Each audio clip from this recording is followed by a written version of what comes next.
¿Qué tal, Mauricio? ¿Cómo estás?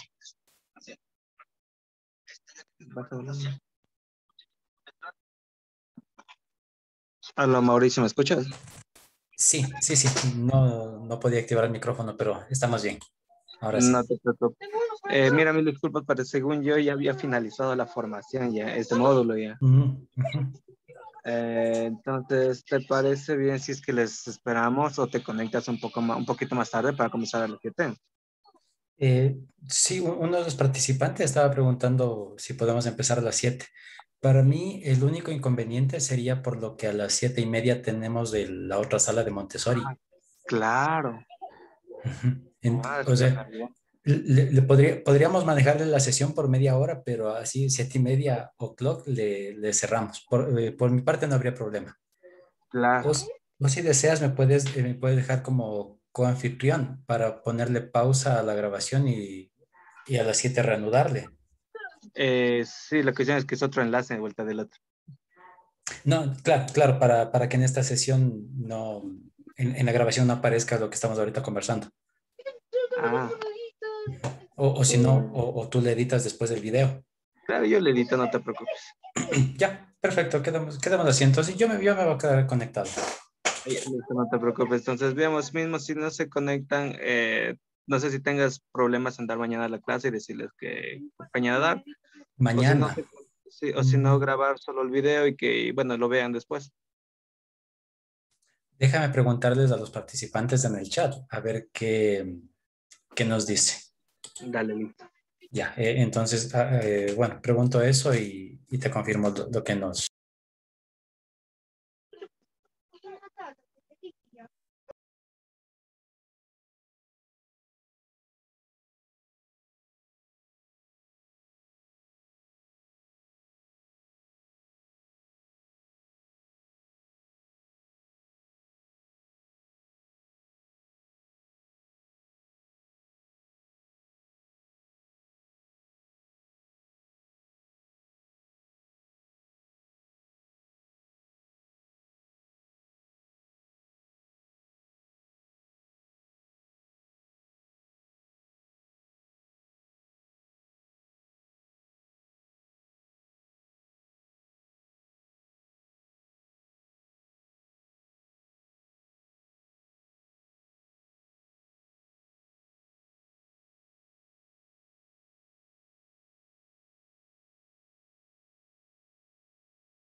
Buenas noches, Álvaro, ¿cómo estás?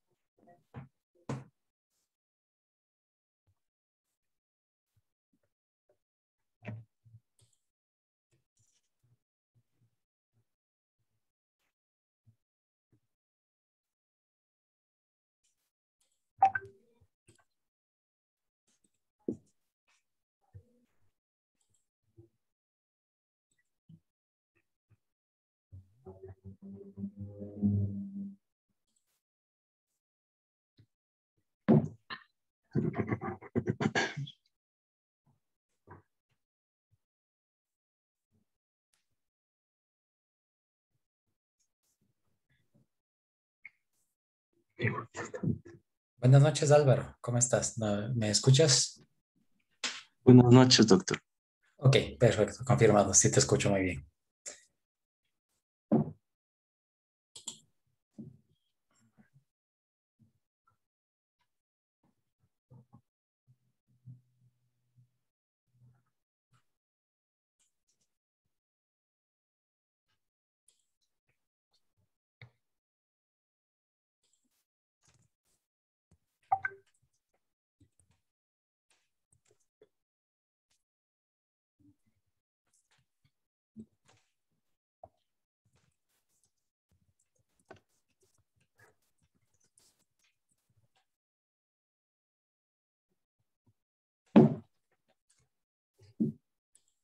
Listo.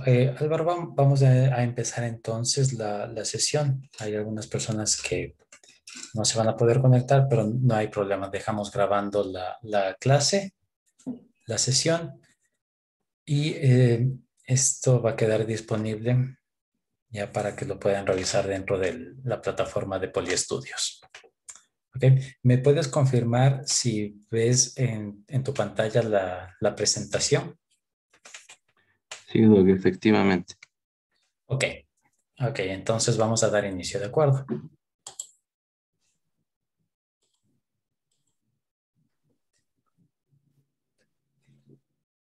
Ya, perfecto. Ahora sí. Bueno, pues un cordial saludo, la bienvenida a esta sesión donde trataremos acerca del tema 4. Este tema 4 me llamó mucho la atención cuando lo estuve preparando porque hablando ya de los protocolos de tratamiento para personas con drogodependencia, nos encontramos con un aspecto que lo consideré muy importante en el sentido del apoyo emocional que brindamos a nuestros pacientes como parte de los procedimientos terapéuticos, ¿sí? Entonces, los temas que vamos a revisar hoy son el papel de la familia ante la prevención de drogodependientes, ¿sí? O de drogodependencias. Vamos a revisar también los estilos educativos dentro de las familias y también lo que corresponde a los factores de riesgo y protección.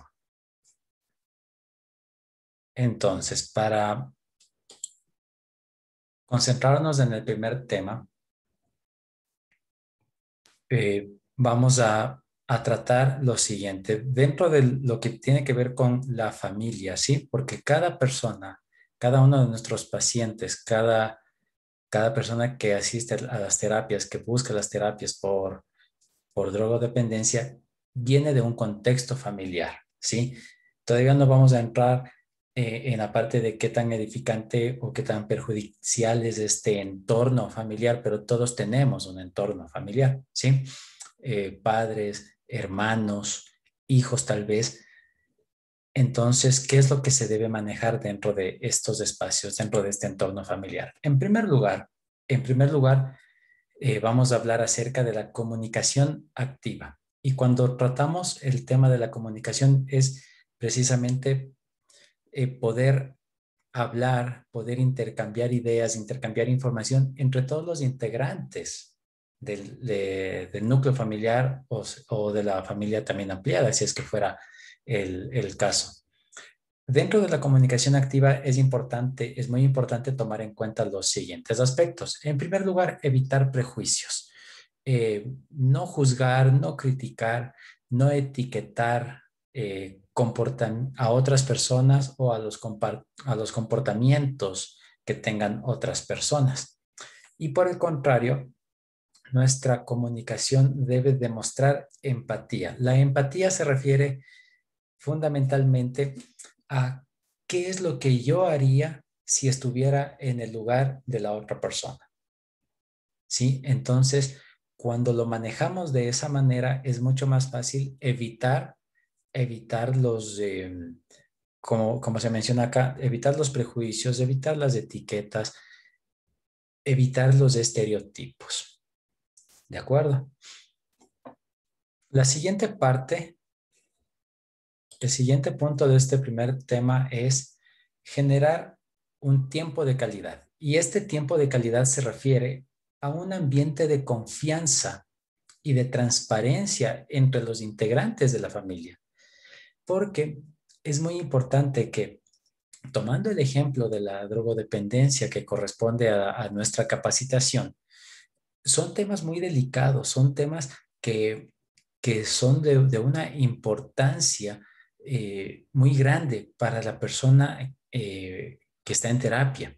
Sí, entonces, si esta persona tiene o está rodeada de un entorno familiar donde se ha generado un ambiente de confianza, un ambiente de transparencia, entonces se van a poder tratar estos temas y contar que esta persona cuente con el apoyo de su familia. Lastimosamente se ha visto muchas veces, se ha visto la situación que los familiares de nuestros pacientes son los primeros que le están quitando el apoyo, son los primeros que le están criticando, que le están prejuzgando, cuando lo ideal debería ser trabajar con toda la familia, como le veíamos la semana anterior, trabajar y analizar todo el entorno familiar precisamente para generar este ambiente de confianza y lo que yo le llamo un tiempo de calidad, porque no se trata solamente de pasar tiempo con la familia, situación que ya de por sí es complicada en algunos hogares, sea por ausencia de alguno de los padres o tal vez porque los horarios de trabajos son demasiado inflexibles y eso hace que el poco tiempo que uno pasa en la casa está tan cansado que lo que quiere es solamente dormir, descansar, recrearse, pero no lo hacen pensando en una actividad de diversión para toda la familia. Entonces hay que generar ese tiempo de calidad. No es solamente pasar tiempo con la familia, sino pasar tiempo de calidad. En tercer lugar, dentro de este mismo tema, necesitamos nosotros fortalecer la autoestima y la autonomía de los hijos. Mientras a más temprana edad se pueda fortalecer estos dos aspectos en nuestros hijos, ¿sí? Va a ser mucho más práctico y mucho más fácil erradicar o evitar los problemas de drogodependencia o de vicios, ¿sí? Eh, ¿Cómo lograr esta autoestima y cómo lograr la autonomía en los niños desde casa? Es asignarles responsabilidades, por supuesto, respetando la edad y el proceso evolutivo de los niños, ¿sí? Por ejemplo, a un niño de 8 años no le vamos a mandar a que compre el cilindro de gas. Simplemente no tiene la suficiente fuerza física para levantar el cilindro. Es así de lógico, pero son ejemplos de pronto muy extremos que nos van a dar la pauta de cómo empezar progresivamente a asignarle responsabilidades a los niños desde su edad de niñez, en su edad de adolescencia, en la juventud, ¿sí? De tal manera que lo ideal sería que a los 18, cuando lleguen ellos a los 18 años, a la mayoría de edad, puedan ellos tener herramientas de vida autónoma, ¿sí? Que no dependan de otras personas. Perdónenme un momento, por favor.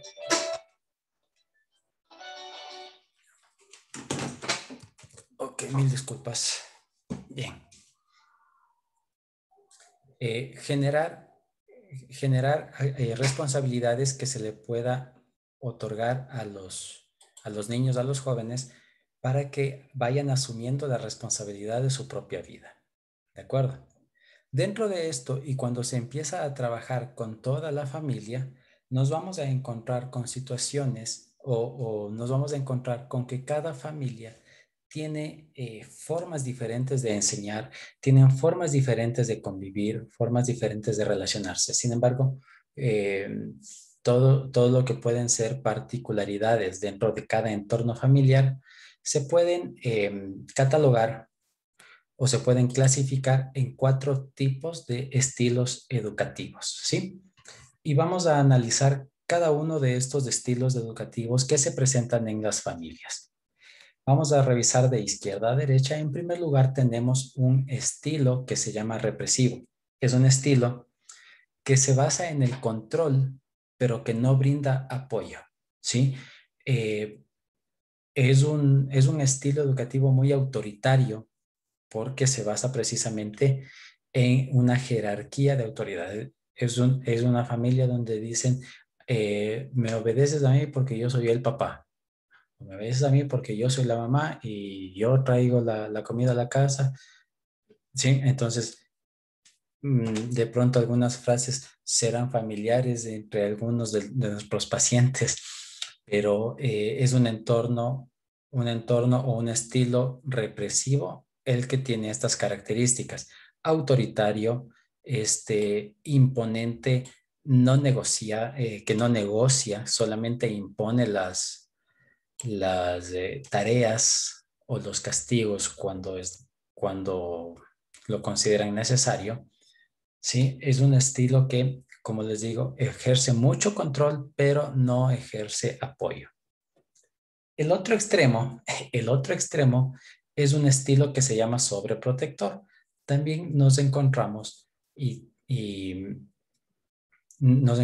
con familias donde sobreprotegen a sus hijos. Este estilo de educación familiar brinda mucho apoyo, por supuesto, pero el problema es que al no existir control, no existe un lineamiento claro de cuáles son las pautas de disciplina que se debería tener dentro del hogar, ¿sí?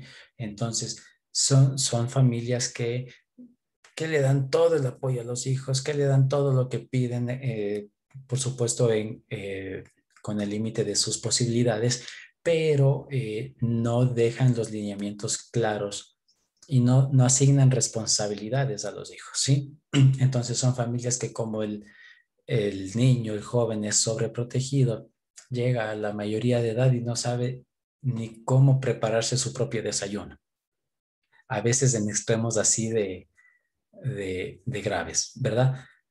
Entonces, es un estilo que no les está ayudando a los niños, a los jóvenes, no les está ayudando a madurar y no les está ayudando a asumir la responsabilidad y la autonomía. Un tercer estilo educativo es lo que se llama el estilo indiferente, ¿sí? Este estilo de indiferencia se caracteriza porque ni ofrece control ni ofrece apoyo. Por el contrario, como su nombre lo indica, demuestra una indiferencia por parte de los miembros de la familia, que si le va bien, qué bueno. Si es que le va mal, qué bueno. No tienen una inteligencia, no manifiestan una inteligencia emocional en el sentido de no exteriorizar y no enseñar cómo exteriorizar las emociones de alegría, de tristeza, de conformidad, de frustración. Hay muchas emociones que necesitan ser eh, expresadas, pero tienen que ser expresadas también razonablemente, ¿verdad? Este estilo indiferente se caracteriza también porque muestra su descontento cuando hay resultados negativos, pero no brinda orientación. Como no hay apoyo, no enseña. Como no controla, no pone límites. Simplemente dejó vivir, ¿sí? Esto se ve bastante cuando uno de los padres es ausente o cuando uno de los padres está pasando por una situación de vicios o que puede ser también una situación de drogodependencia. Sí, porque como esa persona está tan concentrada en su propio problema, se olvida de su entorno. Y cuando les pasa esto a los padres, por supuesto, es una situación que va a perjudicar a sus hijos, a los niños, a los jóvenes que están conviviendo en ese hogar. El estilo, por último, el estilo fortalecedor, ¿sí? Es lo que llamaríamos el estilo ideal.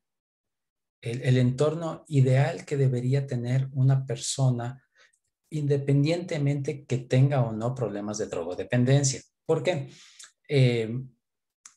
Este estilo fortalecedor se caracteriza por ejercer un control firme, pero razonado, ¿sí? No es totalmente diferente del estilo represivo, donde el control es fuerte, pero es tajante, no es negociable en el estilo represivo. Por el contrario, en el estilo fortalecedor existe ese control firme, pero al mismo tiempo un apoyo donde se enseña cuáles son los límites que se deben aplicar o vivir en el hogar, pero también se enseña por qué es necesario tener esos límites y no otros.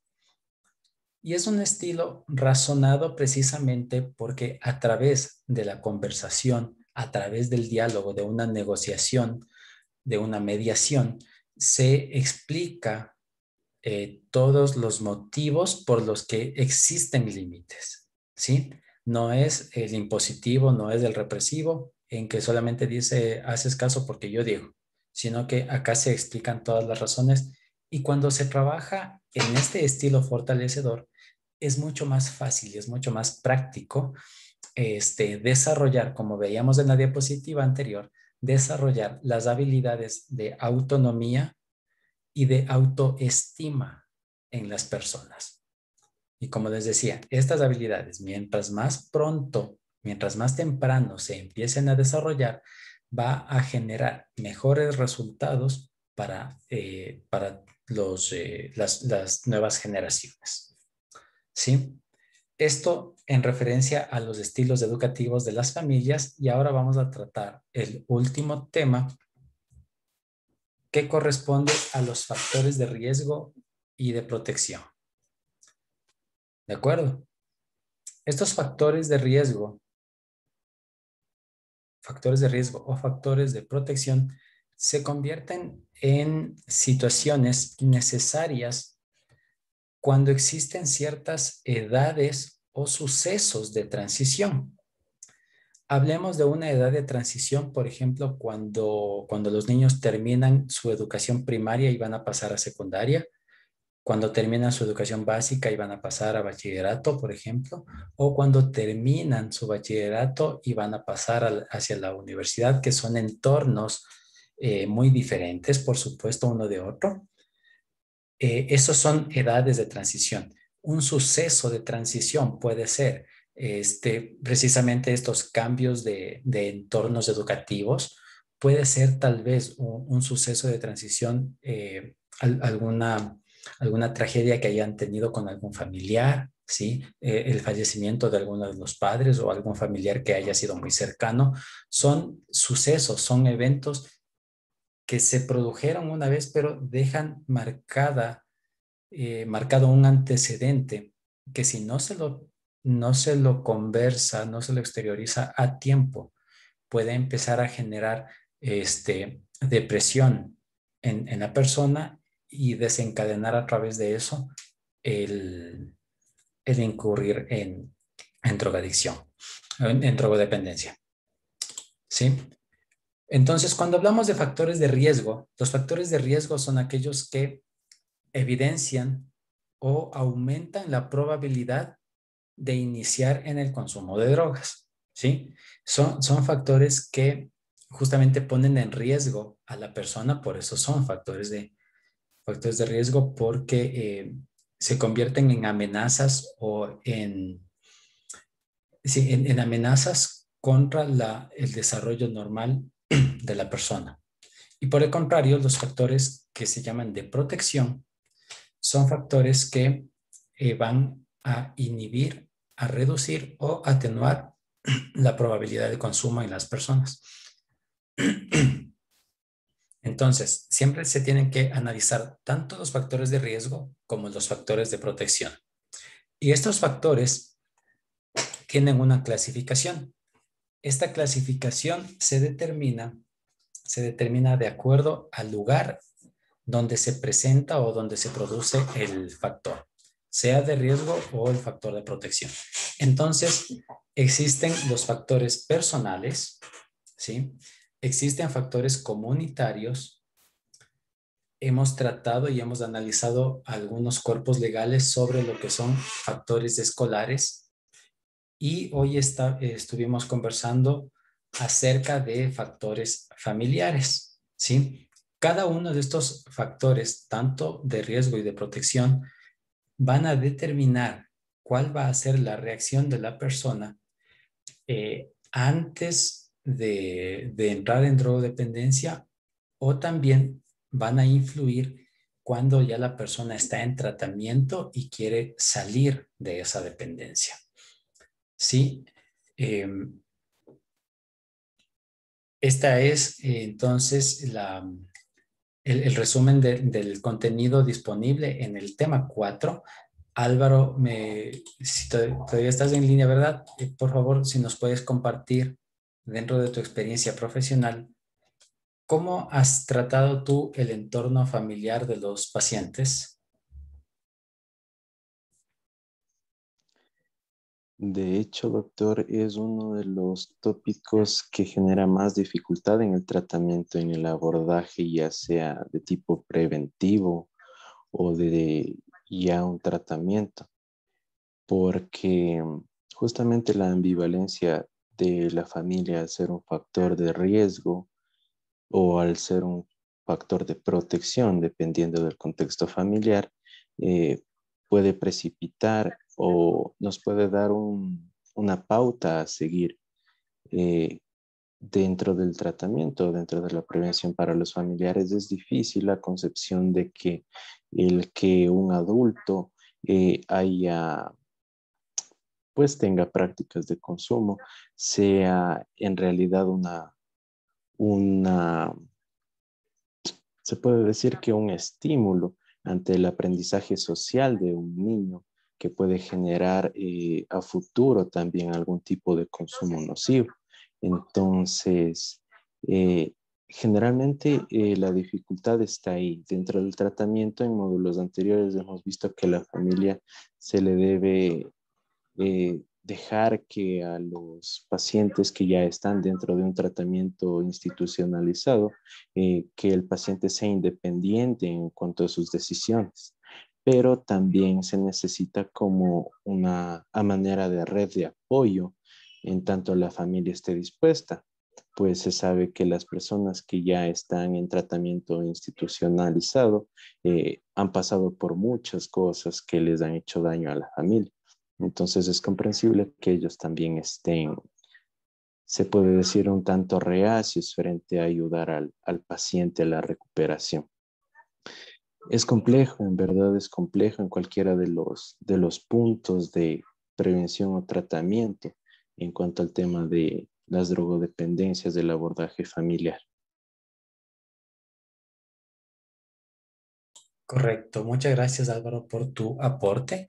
Y como lo mencionabas, puesto que cada entorno familiar es totalmente diferente, es casi un mundo diferente, no es tan sencillo el abordar. No todas las familias están dispuestas a ayudar a la persona cuando está en tratamiento.